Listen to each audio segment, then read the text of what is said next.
बिस्मिल्लाहिर्रहमानिर्रहीम। अस्सलामु अलैकुम दोस्तों, उम्मीद है आप सब खैर वाफियत से होंगे। सुल्तान अल्प अरसलान पार्ट 6। गुर्जिस्तान के मरकजी शहर आनी में गुर्जिस्तान का बादशाह बकरात अपने कसर में बैठा था कि उसके सामने सुल्तान तुगरल सलजोकी के 2 कासिदों को पेश किया गया। जो ही वो कासिद बकरात के सामने आए, बकरात ने उन्हें मुखातिब करके कहना शुरू किया, मेरे चौबदार ने तुम दोनों से मुतालिक मुझे तफसील बता दी है। उसका कहना है कि तुम दोनों मुसलमानों के सुल्तान तुगरल की तरफ से आए हो और मुसलमानों के किसी रेवड़ और उसके मालकान के मारे जाने से मुतालिक नालिश रखते हो। इस पर उन कासिदों में से एक ने बकरात को अपनी बात मुकम्मल ना करने दी और पहले ही बोल पड़ा, गुर्जिस्तान के बादशाह, आपका कहना दुरुस्त है। हमें हमारे सुल्तान तुगरल ने आपकी तरफ रवाना किया है। ए बादशाह, मुसलमान चरवाहों का एक कारवान जो खाना बदोशों पर मुश्तमिल था गंजा की तरफ सफर कर रहा था। क्या आपकी ममलुकत के कुछ लोग उस पर हमलावर हुए? उन्होंने सारे खाना बदोश मुसलमानों का कत्लेआम किया और रेवड़ के जानवर जो हजारों पर मुश्तमिल थे हाँक कर ले गए। उन खाना बदोशों में से एक जो हकीकत में उस रेवड़ का मालिक था, किसी न किसी तरह छुपकर बच निकला। फिर वो सुल्तान तुगरल की खिदमत में हाजिर हुआ और अपने उस नुकसान की तलाफी की गुजारिश की। ए बादशाह, उसके जवाब में हमारे सुल्तान ने हमें आपकी तरफ रवाना किया है और ये पैगाम भेजा है कि आपकी सल्तनत के जिन लोगों ने मुसलमानों के उस कारवान पर हमला किया, उन्हें गिरफ्तार करके सुल्तान तुगरल की तरफ रवाना किया जाए और रेवड़ के जानवर जो हजारों पर मुश्तमिल थे उसकी करारे वाकई तलाफी का सामान किया जाए। मुसलमान कासिद की उस गुफ्तगू के जवाब में बकरात थोड़ी देर तक धीमी धीमी मकरू किस्म की हंसी हंसता रहा। फिर दोनों कासिदों को मुखातिब करके कहने लगा, तुम्हारा सुल्तान तुगरल भी अजीब अहमक इंसान है। वो हुकूमत तो निशापुर में बैठकर करता है और तलाफी उन कारवानों की करना चाहता है जो गंजा के पास लुट गए। गंजा जानते हो निशापुर से सैकड़ों मील दूर है और उन सरजमीनों से तुम्हारे सुल्तान का क्या ताल्लुक? गुर्जिस्तान के बादशाह बकरात की उस गुफ्तगू का दोनों कासिदों ने बुरा माना। दोनों ने एक दूसरे की तरफ देखा, फिर कोई फैसला किया। इस बार दूसरा कासिद बोल पड़ा, ऐ गुर्जिस्तान के बादशाह, गंजा शहर तो बहुत नजदीक की बात है। हमारा सुल्तान जिसका नाम तुगरल सलजोकी है, यारकंद से लेकर दरियाए यर्दन और सफा से लेकर गंजा तक सारे मुसलमानों का हमनवा और निगहदार है। ऐ बादशाह, अगर ऐसा ना होता तो जो कारवान गंजा के करीब लुट चुका, उसके वाहिद बचने वाला फर्द अपनी नालिश लेकर सुल्तान तुगरल के पास ना जाता।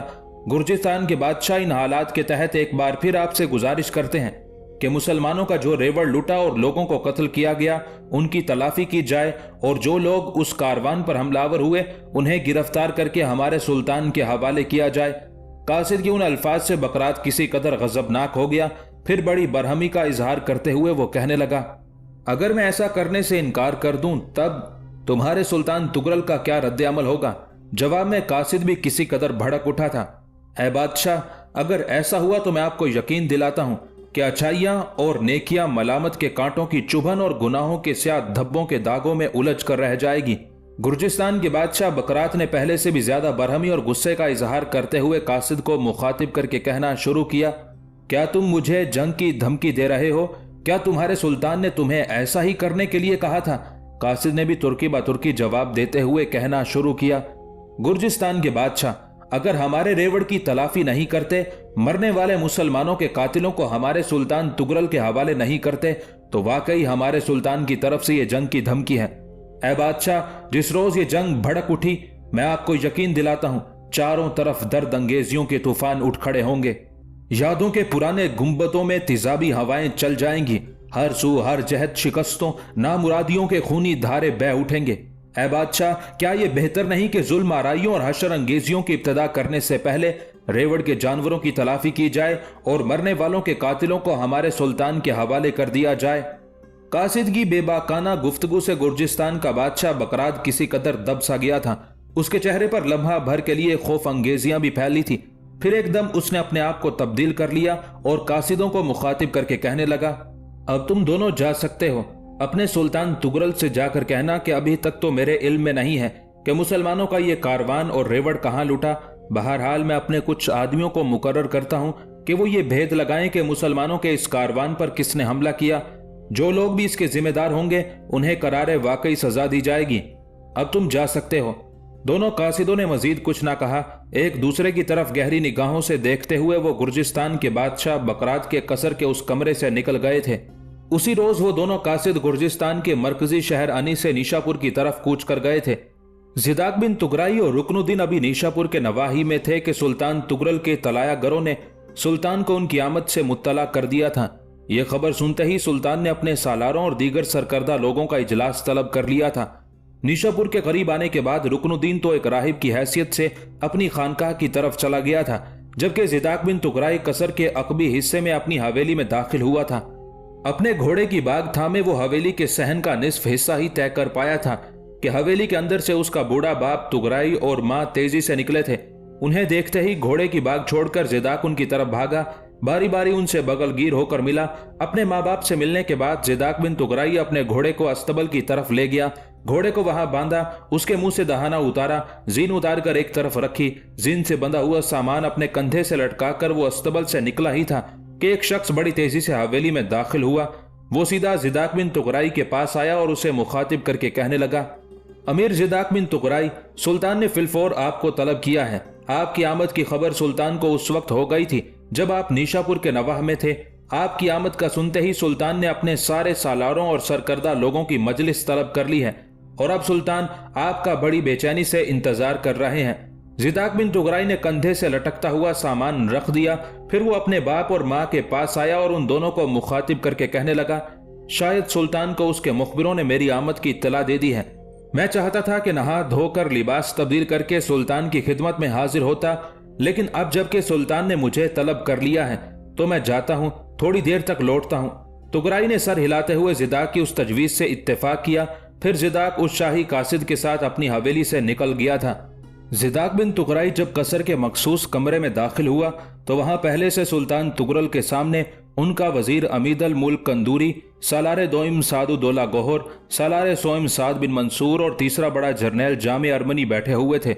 उनके अलावा उनके सामने दूसरी नशिस्त पर निशापुर के बड़े बड़े उलमाए कराम और सरकर्दा लोग बैठे हुए थे। जिदाक बिन तुगराई जब उस कमरे में दाखिल हुआ तो सुल्तान तुगरल ने अपनी जगह से उठकर मुसाफा किया। सुल्तान की तरफ देखते हुए बाकी लोग भी अपनी जगहों से उठ खड़े हुए थे। सुल्तान से मुसाफा करने के बाद जिदाक बिन तुगराई ने सबसे मुसाफा किया। उसके बाद सालारे अव्वल की हैसियत से जो सुल्तान के करीब ही उसकी नशिस्त खाली थी वह उस पर बैठ गया। फिर कसर के उस कमरे में सुल्तान तुगरल सलजोकी की आवाज बुलंद हुई थी, तुगराई के बेटे, मैं गुज़िश्ता कई दिनों से बड़ी बेचैनी से तुम्हारा मुंतजिर था। आखिर खुदा खुदा करके ये इंतजार टूटा। मैं जानता हूँ आरगोस अपनी खानकाह की तरफ चला गया होगा, पर बेटे ये तो कहो जिस मुहिम पर तुम गए थे उसका क्या हुआ? जवाब में जिदाक बिन तुगराई ने अपनी मुहिम की सारी तफसील सुल्तान को सुना डाली थी। जिदाक बिन तुगराई से सारे वाकयात सुनने के बाद सुल्तान तुगरल थोड़ी देर खामोश रहकर कुछ सोचता रहा। उसके बाद उसने जिदाक बिन तुगराई की तरफ देखते हुए कहना शुरू किया, तुगराई के बेटे, तुमने इंतहाई उम्दा तरीके से कातिलों का सुराग लगाया है। आरगोस ने जो ये मशवरा दिया था कि सैलर को कत्ल नहीं करना चाहिए, तो मैं समझता हूँ कि ये एक उम्दा मशवरा था। अभी फिलहाल हमें ये इंतहाई कदम नहीं उठाना चाहिए। मुझे अभी बड़ी बेचैनी से अपने उन 2 कासिदों का इंतजार है जो मैंने गुर्जिस्तान के बादशाह बकरात की तरफ रवाना कर रखे हैं। उनका जवाब आने के बाद फिर मैं कोई अमली कदम उठाऊंगा। इसके अलावा मेरे बेटे, फिलहाल हम बुरी तरह दाखिली अमूर में उलझे हुए हैं। मैं समझता हूं अगर बकरात हमारी बात नहीं भी मानता और बगावत और सरकशी पर उतरता है तो कुछ अरसे तक उसके मुकाबले में हम खामोश रहेंगे। यानी दाखिली हालत को संवारने के बाद मैं गुर्जिस्तान के हुक्मरान बकरात की तरफ मुतवज्जे होऊंगा। अगर उसने खाना बदोशों के रेवड़ की तलाफी कर दी और हमलावरों को हमारे हवाले कर दिया तो इसमें उसकी बेहतरी होगी, वरना मैं उसकी पूरी सल्तनत की ईंट से ईंट बजा कर रख दूंगा। यहां तक कहते कहते सुल्तान तुगरल को रुक जाना पड़ा, इसलिए कि ऐन उसी लम्हे सुल्तान का चौबदार अंदर आया और सुल्तान को मुखातिब करके कहने लगा, आका, मर्व शहर की तरफ से एक कासिद आया है और वो इंतहाई बुरी खबर लाया है। उसका कहना है कि मर्व शहर में आपका छोटा भाई चागरी बेग दाऊद चंद दिन बीमार रहकर इंतकाल कर गया है। अपने भाई के मरने की खबर सुनकर सुल्तान तुगरल सलजोकी के चेहरे पर दुख और गम का हजूम रक्स कर गए थे। उसकी हालत यकसर बदल गई थी। लगता था कि उसके सांसों में हलचल, दिल में तड़प और नजर में जमाने भर की लाचारगियां छा गई हों। फिर जिस कदर लोग वहां मौजूद थे उन्होंने देखा सुल्तान बड़ी मुश्किल से अपने हल्क में अपनी हिचकियों और सिसकियों को रोक रहा था। लगता था अंदर ही अंदर वो अपने भाई की मौत पर बुरी तरह रो रहा हो। सुल्तान अपने भाई की मौत पर इंतहाई बेचारगी और बेबसी की हालत में गर्दन झुकाए बैठा था। फिर उसकी आंखों में नमी उतर आई। लगातार आंसुओं की कई लड़ियां उसके दामन को भिगो गई थी। थोड़ी देर तक सुल्तान तुगरल की ऐसी ही हालत रही। वो अपनी हिचकियां सिसकियां रोकता रहा, बातनी तौर पर रोता रहा। उसकी आंखें उसके दामन को भिगोती रहीं। फिर उस अजीम सुल्तान ने अपने आप को संभाला, अपनी गर्दन सीधी की, आंखें साफ की। उसके बाद कसर के उस कमरे में उसकी गमजदा आवाज सब ने सुनी। आह चागरी बेग दाऊद, मेरे अजीज भाई, तू फितना घरों के सामने मेरे लिए जहदो कुर्बानी और इसार का हासिल था। तेरे बाद मेरी हालत खिजा नसीब दरख्तों और कड़ी धूप जैसी होकर रह जाएगी। मेरे अजीज, मेरे प्यारे भाई, मैं सायादार दरख्तों की सी लतीफ छांव जैसी तेरी रफाकत को कहां कहां खोजता फिरूंगा। आह मेरे भाई, तू बेवक्त मुझसे बिछड़ गया। वो खुदा जो सारे जहानों का पालने वाला और मालिक है, उसके अज़्म, उसके इरादों के सामने किसी को पर मारने की इजाजत नहीं। मेरे भाई, काश मौत के वक्त मैं तेरे करीब होता। यहां तक कहने के बाद सुल्तान खामोश हो गया था। थोड़ी देर तक वो गुमसुम सा रहा। लगता था वो अपनी हालत को संवारने की कोशिश कर रहा हो। फिर उसने अपने सामने खड़े चौबदार को मुखातिब किया। जो कासिद मर्व की तरफ से आया है उसे अंदर लेकर आओ। जिस कदर वहां लोग बैठे थे उन्होंने महसूस किया सुल्तान की आवाज में उस वक्त एक अजीब सी लर्जिश और दुख भरी कपकपाहट थी। चौबदार मुड़ा और बाहर निकल गया था। थोड़ी देर बाद मर्व से आने वाला कासिद अंदर आया। जो ही वो सुल्तान के सामने आया, बुलंद आवाज में उसने सुल्तान से सलाम किया। सुल्तान ने बड़ी खुशतबी से उसके सलाम का जवाब दिया। आने वाले कासिद ने अंदाजा लगा लिया था कि थोड़ी देर पहले तक सुल्तान बुरी तरह रोता रहा है, लिहाजा कासिद भी उदास हो गया था। थोड़ी देर तक वो कुछ ना कर सका। अपने जहन के अंदर बिखरे ख्यालात को शायद वो मुज्तमा करता रहा। फिर सुल्तान को मुखातिब करते हुए मर्व से वो आने वाला कासिद कह उठा, सुल्तान मोहतरम, मैं आपके लिए 2 खबरें लेकर आया हूं। पहली खबर आपको आपके चौबदार ने बता दी होगी कि आपका छोटा भाई चागरी बेग दाऊद मर्व शहर में इंतकाल कर चुका है और चागरी बेग दाऊद की छोटी बीवी बुगलात और उसका बेटा सुलेमान भी मेरे साथ आए हैं। वो दोनों मर्व की बजाय यहाँ नीशापुर में रहना पसंद करते हैं। शहर में दाखिल होने के बाद जब मैं कसर में आया तो आपके हरम के कुछ लोगों ने उन्हें देख लिया, लिहाजा दोनों माँ बेटे को वो हरम सरा की तरफ ले गए हैं। यहां तक कहने के बाद आने वाला कासिद लम्हा भर के लिए रुका, दम लिया, उसके बाद दोबारा बोल पड़ा, सुल्तान मोहतरम, ये तो एक खबर थी। मैं समझता हूं दूसरी खबर इससे भी ज्यादा होलनाक है। सुल्तान मोहतरम, दूसरी खबर यह है कि आपके मादरी भाई इब्राहिम बिन एनाल ने आपके छोटे भाई चागरी बेग दाऊद की मौत का सुनकर बगावत कर दी है। उसने एक बहुत बड़ा लश्कर भी जमा कर लिया है और बादशाहत का मुतमन्नी है। इससे पहले 2 बार उसने बगावत खड़ी की थी, लेकिन आपके भाई चागरी बेग दाऊद ने अपने बड़े बेटे अल्प अरसलान के साथ मिलकर दोनों ही बार उसे बदतरीन शिकस्त दी और दोनों ही बार उसकी बगावत को सब्र और तहम्मुल से बर्दाश्त करते हुए उसे माफ कर दिया था। अब तीसरी बार उसने बगावत खड़ी कर दी है। उसकी बगावत के नतीजे में सल्तनत के अतराफ में सब लोग परेशान और फिक्रमंद हैं। आने वाला कासिद जब खामोश हो गया तो थोड़ी देर तक सुल्तान कुछ सोचता रहा। फिर उसने अपने पहलू में बैठे अपने वजीर अमीद अल मुल्क कंदूरी की तरफ देखते हुए कहना शुरू किया, अमीद अल मुल्क, ये जो कासिद अभी आया है इसके हाथ एक तहरीरी पैगाम मेरे भतीजे और मेरे मरने वाले भाई चागरी बेग दाऊद के बड़े बेटे अल्प अरसलान की तरफ भिजवाओ कि अपने बाप की जगह अब वो मर्व का हुक्मरान है, और जो पैगाम अल्प अरसलान के नाम लिखो उसमें यह भी वाज़ेह तौर पर तहरीर कर दो कि आज से अल्प अरसलान मेरा वली अहद है। ये तहरीर अभी तैयार करो और इस कासिद के हवाले करके रुखसत करो। इस तहरीर के अलावा एक और ख़त भी अल्प अरसलान के नाम लिखो जिसमें मेरी तरफ से उसके मरने वाले बाप पर दुख और अफसोस का इजहार करो। जवाब में अमीद अल मुल्क ने सुल्तान के उस हुक्म पर अपनी गर्दन को खम कर दिया था। उसके बाद सुल्तान ने ज़िदाक बिन तुगराई की तरफ देखा और कहना शुरू किया, ज़िदाक मेरे बेटे, मैं पहले ये सोच रहा था कि मैं गुर्जिस्तान के हुक्मरान के खिलाफ हरकत में आऊंगा। मुझे उन दोनों कासिदों का बड़ी बेचैनी से इंतजार है जो मैंने गुर्जिस्तान की तरफ रवाना किए थे, लेकिन लगता है कुदरत को अभी मेरा गुर्जिस्तान के खिलाफ हरकत में आना मंजूर नहीं। जो इब्राहिम ने मेरे खिलाफ बगावत कर दी है तो मैं समझता हूं कि दाखिली हालात ऐसे नहीं कि मैं गुर्जिस्तान पर जरब लगा सकूं। तुगराई के बेटे, मैं जानता हूं तू अंजाज शहर की तरफ से एक तवील सफर तय करके आया है, थका हारा होगा, तुझे चंद दिन आराम की जरूरत है, पर मैं जानता हूं मेरे बेटे तू मुश्किल लम्हात से डरने वाला नहीं।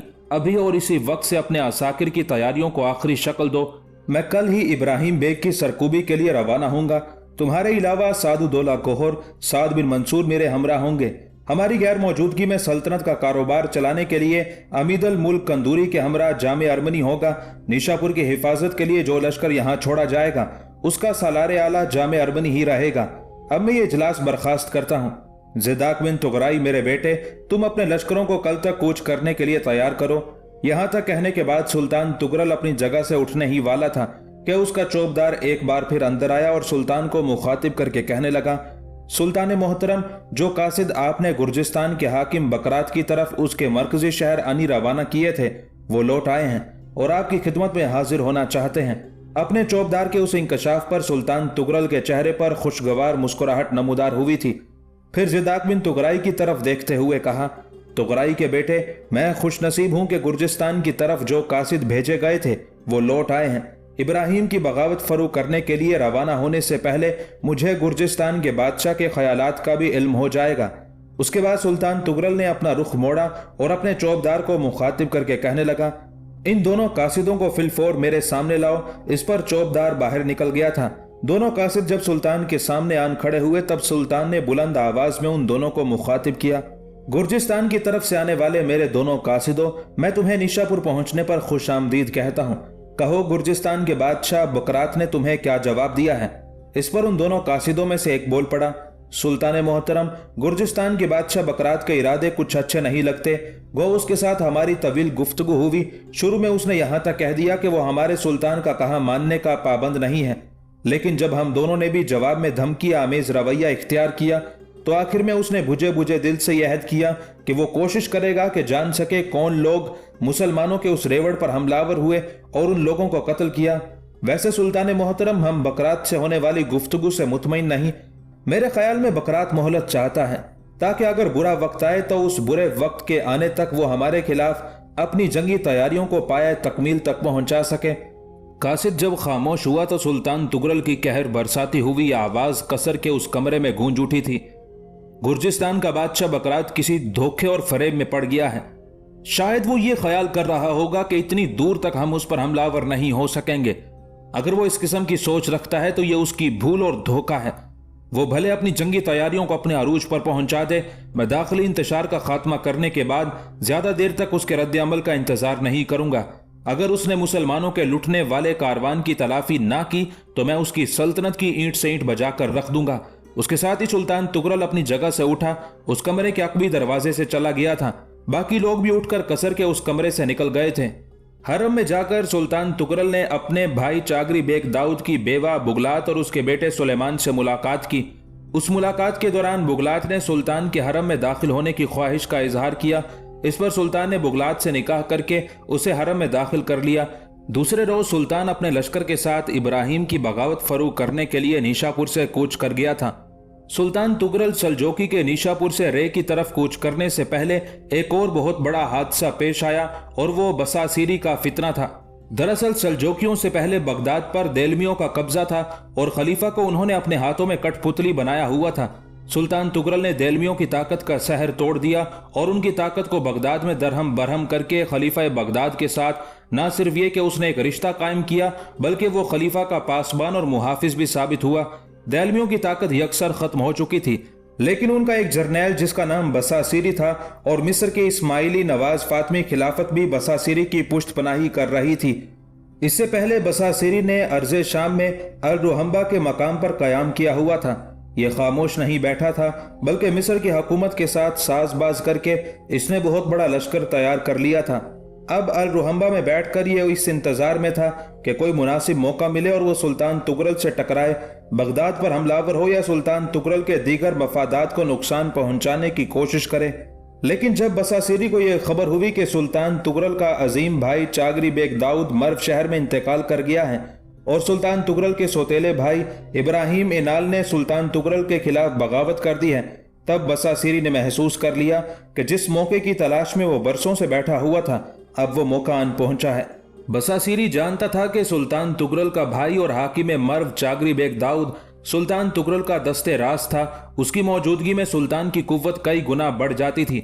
उसकी वफात के बाद बसासीरी ने अंदाजा लगाया कि अब अकेला सुल्तान तुगरल उसका मुकाबला नहीं कर सकेगा, लेकिन यह बसासीरी का वहम उसका धोखा था। اس لیے کہ سلطان تغرل کا بھائی چاگری بیگ داؤد کا بڑا بیٹا الپ ارسلان آندھی سے طوفان بن کر مرو کے افق پر نمودار ہوا تھا۔ چونکہ سلطان تغرل نے نہ صرف یہ کہ اسے مرو کا حاکم مقرر کیا تھا بلکہ اسے اپنا ولی عہد بھی بنا دیا تھا، لہٰذا مرو شہر میں الپ ارسلان بڑی تیزی سے اپنی عسکری قوت میں اضافہ کرنے لگا تھا۔ بہرحال بساسیری کو جب خبر ہوئی کہ چاگری بیگ داؤد مر گیا ہے اور سلطان تغرل کے سوتیلے بھائی ابراہیم نال نے اس کے خلاف بغاوت کر دی ہے، تو اس نے جو ایک بہت بڑا لشکر تیار کر رکھا تھا اس کے ساتھ وہ عرض شام سے نکلا اور بغداد کا رخ کیا۔ بغداد میں اس وقت کوئی اتنی بڑی قوت نہ تھی جو بساسیری کے اس حملے کا مقابلہ کرتی، لہٰذا بساسیری جب بغداد پر حملہ آور ہوا تو بڑی آسانی کے ساتھ اس نے بغداد پر قبضہ کر لیا۔ خلیفہ بغداد بیچارے میں اتنی سخت نہ تھی کہ وہ بساسیری کا راستہ روکتا۔ اس کی کمزوری سے فائدہ اٹھا کر بساسیری ایک بار پھر قلب اسلام پر قابض ہو گیا تھا۔ بغداد پر قابض ہونے کے بعد بساسیری کے حوصلے ایسے بڑھے کہ بغداد کے بعد اس نے واسط اور کوفہ وغیرہ پر بھی قبضہ کر لیا، اور ان علاقوں میں خلیفہ بغداد اور سلطان تغرل کی بجائے اس نے مصر کے خلیفہ کا خطبہ جاری کر دیا۔ بساسیری نے خلیفہ بغداد کو گرفتار کر لیا اور اسے قتل کرنے کی بجائے حدیثہ شہر بھیج کر وہاں نظر بند کر دیا۔ اب بغداد کی عجیب حالت تھی۔ بغداد کی عیدگاہ اور دیگر عمارتوں میں جہاں پہلے عباسی خلافت کے پرچم لہراتے تھے وہاں اب مصری خلافت فاطمہ کے جھنڈے لہرانے لگے تھے۔ خلیفہ بغداد کو جب مصر سے نکال کر حدیثہ میں نظر بند کر دیا گیا تو اس نے ایک تحریر لکھ کر کچھ لوگوں کے ہاتھ مکہ معظمہ بھجوائی اور ان سے گزارش کی کہ اس تحریر کو کعبۃ اللہ میں آویزاں کر دیا جائے۔